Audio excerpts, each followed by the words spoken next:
గురుగారు నమస్కారం. శ్రీమాత్రే నమః. గురుగారు, క్రోధినామ సంవత్సరం ద్వాదశ రాశుల వాళ్ళకి అసలు ఎలా ఉంది? మొదటగా మేషరాశి వారికి ఆదాయ వ్యయాలు, అవమానం, రాజపూజ్యం ఎలా ఉంది? తప్పకుండా అమ్మ. క్రోధినామ సంవత్సరం కాదు, ఎప్పుడైనా మనం పంచాంగం తీసుకుని ఉగాది అనగానే అసలు మన ఆదాయం ఏంటి, వ్యయం ఏంటి, రాజ్యపూజ్యం ఏంటి, అవమానం ఏంటి అని చూస్తాం. ఎందుకంటే ప్లానింగ్ చేసుకోవడానికి ఈ సంవత్సరం ఓహో నాకు ఆదాయం పెరుగుతుంది, నేను ఏదైనా కొత్తగా కొనడానికి ప్లాన్ చేసుకుంటాను. ఆదాయం ఖర్చు ఎక్కువగా ఉంది, ఎక్కడెక్కడ ఖర్చులు చేసుకోవాలో ప్లాన్ చేసుకుంటాను. అదేవిధంగా అవమానం, రాజ్యపూజ్యం కూడా అదే రకం. అయితే ఇప్పుడు ముందుగా మేషరాశి అడిగారు కాబట్టి మేషరాశి వారికి అసలు ఇక్కడ ఏమిచ్చారు, ఇదేమైనా మార్చుకోవచ్చా, మార్చుకునే స్కోప్ ఉందా లేదా ఆస్ట్రాలజీలో ఉందనే చెప్తాను. ఎందుకంటే ఇప్పుడు మెడికల్ శాస్త్రం ఉంది, అందులో మీకు తగ్గించేది లేకపోతే ఇంక మెడిసిన్ ఎందుకు, మీకు ఈ జ్వరం ఉందని చెప్పడానికి. అలాగే ఆస్ట్రాలజీలో కూడా ఇది ఎలా మార్చుకోవాలని చెప్తుంది జ్యోతిష్ శాస్త్రం, అందుకే వెలుగు చూపించేది.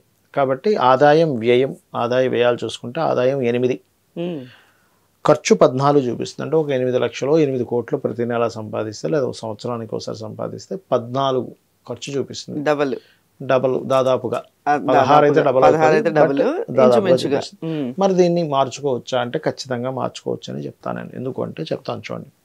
ఇప్పుడు మేషంలో గురువు ఉన్నాడు, కానీ తర్వాత 2లోకి వెళ్తున్నాడు. 2లోకి వెళ్తున్నాడు కానీ అతను ఎవరు, వ్యయాధిపతి, అంటే 12వ అధిపతి 2లోకి వెళ్తున్నాడు. అందుకని ఖర్చు రూపంలో కూడా ఇస్తున్నాడు, బట్ ఆదాయాన్ని ఇచ్చేవాడు కూడా ఆయన అవుతున్నాడు. అప్పుడు ఏం చేయాలి అంటే దక్షిణామూర్తి స్తోత్రాలు, అమ్మవారి యొక్క స్తోత్ర పఠనం కనుక చేసినట్లయితే ఆదాయం పెరిగి తీరుతుంది. మరి ఖర్చు తగ్గించుకోవాలి అంటే శనగలు, మినుములు దానంగా ఇస్తే కూడా ఖర్చు తగ్గుతుంది.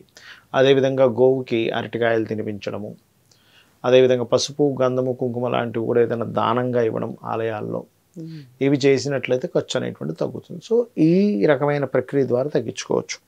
ఇక రాజ్యపూజ్యం, అవమానంగా తీసుకుంటే రాజ్యపూజ్యం 4, అవమానం 3. అంటే పొగిడే వాళ్ళ సంఖ్య 4 ఉంటే మిమ్మల్ని ఇబ్బంది పెట్టేవారి సంఖ్య 3 ఉన్నారు. దీనికి మరి ఎలాగా అంటే పెద్ద తేడా ఏం లేదు, కొంచెం తక్కువే ఉంది అవమానం చెప్పాలంటే. ఇంకొంచెం రాజ్యపూజ్యం పెంచుకోవాలి అంటే మీరు చేయవలసింది లక్ష్మీ నరసింహస్వామి ఆరాధన చేసినట్లయితే రాజ్యపూజ్యం పెరుగుతుంది. కాలభైరవ అష్టకం చేసుకున్న అవమానం తగ్గాలి అంటే విష్ణు సహస్రనామాలు వినాలి, ఇంకా కొంచెం తగ్గించాలి అని అనుకుంటే కనుక. ఇక మిగతా అంశాలు చూసుకుంటే వీరికి మే లోపల గృహయోగము, సంతాన యోగాలు బలంగా ఉన్నాయి వీరికి ఈ మాసంలో. ఓకే, అయితే మే కంటే ముందే మనకి క్రోధినామ సంవత్సర ఫలితాలు అంటే కొంచెం ఈ క్రోధినామ సంవత్సరానికి అధిపతి కుజుడైనందుకు ఈ కుజుడు, శని, రవి, ఈ రాహు ఈ కాంబినేషన్స్లో వెళ్తుంది. కాబట్టి ఆల్రెడీ మనం జనవరిలో చెప్పినప్పుడే కొంచెం ఈ గొడవలు, ఈ బాంబు పేలాడని, గొడవలని, విధ్వంసాలని కొంచెం ఉంటాయని అనుకున్నాం. ధర్మాన్ని కాపాడుకోవాల్సిన పరిస్థితి వస్తూ ఉంటుంది. అయితే ఈ సంవత్సరం రాకముందే ఈ ప్రభావం పడింది కుజుడు వల్ల. అయితే నేను దీని గురించి తర్వాత ఇంకా క్లియర్గా వివరిస్తాను. అయితే ఇక్కడ గృహయోగము, సంతాన యోగం మే లోపల ఉంది. అదేవిధంగా మే లోపల వివాహ యోగం కూడా ఉంది, ఎందుకంటే గురువు సప్తమాన్ని చూస్తున్నాడు కాబట్టి. మరి మే దాటిన తర్వాత ఏమిటి పరిస్థితి అంటే పూర్వీకుల ఆస్తుల మూలంగా ధనయోగం కలుగుతుంది. అంటే పూర్వీకుల ఆస్తులు ఏదైనా కలిసి రావడం, తాతగారు ఆస్తి కలిసి రావడం కనిపిస్తుంది. సహజంగానే మేషం వారికి ఏంటంటే ఒకటే, వీళ్ళు ఎత్తినటువంటి జన్మ ఏదైతే ఉందో వీళ్ళు దేని ద్వారా ఇరుక్కుంటారంటే ఎవరికైనా అప్పు ఇవ్వడం ద్వారా ఇరుక్కుంటారు లైఫ్లో. కాబట్టి అప్పులు ఇవ్వడం, తీసుకోవడం అనేటువంటి జాగ్రత్తగా ఉండాలి మేషం వారు. ఎందుకంటే సహజంగానే కేతు సంచారం జరుగుతుంది 6వ స్థానంలో. దానివల్ల నిత్యం చేసే పనుల్లో ఆటంకాలు కలగకుండా ఉండాలంటే గణపతిని ఆరాధిస్తూ ఉంటే ఆటంకాలు కలగవు. ఉద్యోగంలో కాస్త ప్రమోషన్స్ రావడం, ఎందుకంటే దశమాధిపతి లాభంలో ఉన్నాడు కాబట్టి ఉద్యోగరీత్యా విదేశాలకు వెళ్ళడము, విదేశీ అవకాశాలు రావడము, ఇవన్నీ కూడా స్పష్టంగా ఉన్నాయి జాతకంలో వీళ్ళకి ఈ సంవత్సరం. కాబట్టి నో నీడ్ వరీ. అలాగే కొంచెం పూర్వీకుల ఆస్తుల మూలంగా లాభం ఒకటి బాగుంది ఈ సంవత్సరం, ఎందుకంటే డబుల్ ట్రాన్సిట్ అంటారు. శని గురువులు ఇద్దరు కూడా అష్టమాన్ని చూస్తున్నారు. అండ్ ఇంకోటి ఏంటి, వీరు ఎక్కువగా ఆరాధించాల్సిన దేవతా స్వరూపం సూర్యనారాయణమూర్తిని ఎంత ఆరాధిస్తే అంత బాగుంటుంది వీరికి. ఇది చేసుకోవాలి. అయితే గురుగారు, వీళ్ళు ఈ సంవత్సరం అంతా వాళ్ళకి ఇప్పుడు మీరు చెప్పినవన్నీ పాటించాలంటే ఆరాధనతో పాటు దానాలు అవన్నీ ఉంటాయా? ఎక్కువగా దానం అంటే అమ్మ ఇందాక నేను చెప్పాను చూసారా, శనగలు, మినుములు అవి ఇస్తే సరిపోతుంది. అయితే గురుగారు, ఈ క్రోధినామ సంవత్సరంలో ఓవరాల్గా దేశవ్యాప్తంగా ఎలా ఉంటుంది? ఒకటేనమ్మా, మనం జనవరి, ఫిబ్రవరి టైంలోనే చెప్పాం జనవరి టైంలో చెప్పాను అప్పుడు న్యూ ఇయర్ ప్రిడిక్షన్స్ అన్నట్టు చెప్పినప్పుడే కొంచెం ఫిబ్రవరి నుంచి ఈ బాంబు పేలుళ్ళని అల్లర్లని ధర్మాన్ని కాపాడుకోవాల్సిన పరిస్థితులని నీళ్ళల్లో తిరిగేటువంటి వాటికి కొంచెం హైజాకులు జరగడం ఇట్లాంటివని అంటే నీళ్ళల్లో తిరిగే పడవల మీద దొంగలు పడడం జరుగుతుంటుందని ఇట్లాంటివన్నీ ఎందుకంటే జలరాశుల్లో శనికుజులు కలుస్తున్నారని చెప్పుకున్నాం. ఈ ప్రభావం మే వరకు ఉంటుంది చెప్పాలంటే. ఎందుకంటే మే వరకు ఈ శని కుజ రవి కాంబినేషన్ వల్ల రాజుల మధ్య యుద్ధం అంటే ఎంతసేపు ఈ ప్రెసిడెంట్లు కావచ్చు దేశ రాజులు కావచ్చు వీళ్ళందరూ రాజులు అంటే ఇప్పుడు ప్రెసిడెంట్లు పిఎంలు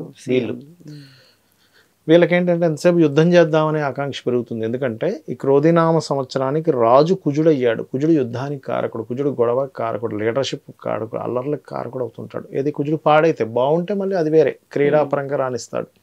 అందుకని ఏంటి ఈ యొక్క విషయంలో ఈ రకమైనటువంటి ఇది కనబరుస్తూ ఉంటాడు. అలాగే మరొకటి ఏంటంటే ఈ ఏప్రిల్ మే మాసాల్లో బుధుడు కూడా నీచ పొందుతున్నాడు ఈ సంవత్సరంలో. కాబట్టి ఏమిటి కాస్త ఈ షేర్ మార్కెటింగ్ రిలేటెడ్ విషయంలో కూడా బోల్డ్ అంత ఫ్లక్చువేషన్స్ వస్తాయి, అటువంటిది చూపిస్తుంది. కాబట్టి ఇది జనాల మీద దీని ప్రభావం పడకుండా ఉండాలి, అందరూ బాగుండాలి అసలు అనుకుంటే కనుక శని కుజ బుధ కేతు ఈ గ్రహాల దగ్గర దీపారాధన చేయడం కనుక చేస్తూ ముఖ్యంగా కాలభైరవ అష్టకం కానీ చండీ పారాయణం కానీ లలితా అమ్మవారి యొక్క స్తోత్రపఠనం కనుక చేస్తూ ఉన్నట్లయితే ఇప్పుడు యుద్ధ వాతావరణం అనుకున్నాం. యుద్ధాల వల్ల ఏమీ జరగకూడదు. వేరే వేరే దేశాల్లో కూడా ఇండియన్స్ ఉంటారు, మామూలుగా అందరూ మనుషులు కాబట్టి ఉంటారు, వాళ్ళకి హాని కలగకుండా ఉండాలి అంటే కొంచెం ముందుగానే యుద్ధం వస్తుందని కూడా కొంచెం స్టోర్ చేసి పెట్టుకుంటారు. ఇటువంటి జాగ్రత్తలు తీసుకోవడము కొంచెం నేను ఇందాక చెప్పినటువంటి దేవతారాధన కనుక చేసినట్లయితే బాగుంటుంది. అయితే గురుగారు మరి సాధారణంగా కొంతమందికి జన్మరాశి ఇవి తెలియవు, నక్షత్రాలు కానీ రాశులు కానీ తెలియని వాళ్ళు ఉంటారు. మరి వాళ్ళు ఎలాంటి జాగ్రత్తలు తీసుకోవాలి గురుగారు ఈ క్రోధినామ సంవత్సరాన్ని? తప్పకుండా అమ్మ. యూనివర్సల్గా కేతు 6లో ఉన్నాడు, న్యాచురల్ 6th హౌస్లో ఉన్నాడు. కాబట్టి అందరూ కూడా ఇంటి నుంచి బయలుదేరే ముందు గణపతిని ఆరాధించడం మంచిది. మార్చ్ ఏప్రిల్ మే మాసాల్లో పర్టికులర్గా మీరు వీలైనంత మట్టుకు చండీ పారాయణాలు ఎక్కడ జరుగుతున్నా హోమం జరుగుతున్నా కాస్త అటెండ్ అవ్వడము. అండ్ అదేవిధంగా అనవసరమైన గొడవల్లోకి వెళ్ళకపోవడం మంచిది. ఎందుకంటే ఈ కాంబినేషన్ ఇప్పుడు అనవసరమైన గొడవల్లోకి వెళ్ళాల్సి వస్తూ ఉంటుంది. అనవసరంగా ఏమన్నా గొడవలు అవుతూ ఉంటాయి ఈ వర్కర్స్ మధ్యని బాస్ మధ్యని ఇట్లాంటివి జరుగుతూ ఉంటాయి కాస్త. ఎందుకంటే బాసు కారకుడైన శని రవి కొంచెం శని రాహు మధ్యలో తిరుగుతున్నాడు. కాబట్టి ఏమవుతుంటుందంటే ఎక్కడైనా కూడా ప్రతి ఆఫీస్లో కూడా వీళ్ళు ఎంత బాగా చేస్తున్న బాస్తో ఏదో ఒక అల్లరి, లేదా బాస్ ఎంత బాగున్నా వీళ్ళు ఏదో ఇబ్బంది ఇట్లాంటివి జరుగుతూ ఉంటాయి. కాబట్టి కొంచెం ఈ ఆఫీస్ ప్రెమిస్ ఇట్లాంటి వాటిలో కొంత జాగ్రత్తగా ఉండాలి. అండ్ అలాగే అందరూ కూడా న్యాచురల్గా నేను చెప్పేది ఒకటే, ఈ మార్చ్ ఏప్రిల్ మాసాల్లో బాగా అనుభవం షేర్ మార్కెట్లో బాగా అనుభవం ఉన్న వాళ్ళకి లాభాలు ఉంటాయి. ఎందుకంటే నీచభంగ రాజయోగం కూడా ఉంది, నీచం కూడా పడుతున్నాడు ఒక పక్కన. కాబట్టి అనుభవం లేని వాళ్ళు కాస్త ఎక్కువ పోగొట్టుకునే ఛాన్స్ ఉంది. కాబట్టి ఈ జాగ్రత్తలు తీసుకోవాలి. మెయిన్గా తీసుకుంటూ బుధవారాలు ఎటువంటి నిర్ణయాలు తీసుకోకుండా ఉండాలి. మే మాసం వరకు బుధ శని మంగళవారాలు ఎటువంటి ఇంపార్టెంట్ డెసిషన్స్ తీసుకోకపోవడమే మంచిది. అయితే గురుగారు సాధారణంగా జన్మజాతకం మెయిన్ అంటూ ఉంటారు కదా, మరి అసలు ఈ జన్మజాతకానికి సంబంధించి మెయిన్గా చూసుకోవాల్సిన అంశాలు ఏమైనా ఉంటాయా? మొత్తం మెయిన్గా జన్మజాతకమేనమ్మా. ఎందుకంటే మన ఎదుగుదల దగ్గర నుంచి మన సంపాదన ఎటువైపు వస్తుంది, మనం ఏ రకంగా ప్రయత్నం చేయాలి, ఏ దిశలో నివసిస్తే మంచిది, సంతానం ఎందుకు అభివృద్ధి అవ్వట్లేదు, అభివృద్ధి అవ్వాలంటే ఏం చేయాలి, వివాహ సమయం కానీ మనకి చూసినట్లయితే ఇన్వెస్ట్మెంట్స్ చేసే సమయం కానీ, అదేవిధంగా విదేశాలకు వెళ్ళే సమయాలు కానీ వచ్చే సమయం కానీ ఇవన్నీ కూడా మన జన్మజాతకంలో ఉంటాయి. మన టర్నింగ్ పాయింట్స్, టైం బాగుందా బాగాలేదు ఇవన్నీ కూడా. అయితే వీటితో పాటు ఎందుకు మనం ఈ ఉగాది ఫలితాలు ఇవి చెప్పుకుంటుంటామంటే బయట ఉండే కాలం కూడా మనకు సహకరించాలి కాబట్టి చెప్పుకుంటూ ఉంటాం. కాబట్టి మెయిన్ జన్మజాతకమే ఎప్పుడు కూడా. అయితే ఇక్కడ ఇంకొక విషయం చెప్తాను, మీకు జాతకం లేదు అసలు ఏం జరుగుతుందో తెలియట్లేదు, అమ్మవారి ఆరాధన చేసుకుంటే కూడా అద్భుతంగా ఉంటుంది. గుర్తుపెట్టుకోండి, అమ్మవారిని పట్టుకున్నాను నాకేంటి, అదే అమ్మవారు తీసుకెళ్తుంది. ధన్యవాదాలు గురు. శ్రీమాత్రే నమః.